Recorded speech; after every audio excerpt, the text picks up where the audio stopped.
hotel molt socialment responsable. El que hem fet és hem aprofitat aquesta campanya que hi havia aquesta setmana per parlar nosaltres també del que és el malbaratament alimentari. Hem fet servir el nostre propi menjador de personal i el que hem fet és tots els dies comptar el menjar que baixem, comptar el menjar que es puja i mirar els residus que realment llencem.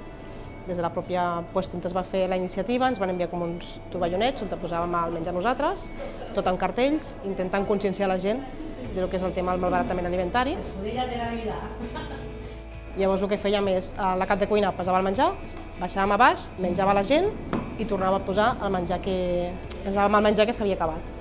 I després miràvem a la safata on la gent llençava la deixalla, retirant el que és deixalla del que és menjar realment aprofitable.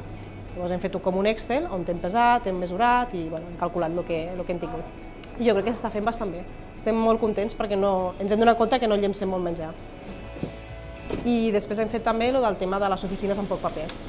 Llavors també gràcies a aquesta iniciativa també hem posat cartells per imprimir a doble cara, tant a les oficines del back office com a dalt als despatxos. I el que hem fet allà és intentar conscienciar la gent que si ha d'imprimir un document molt gran i és una cosa interna nostra, fer-ho a doble cara.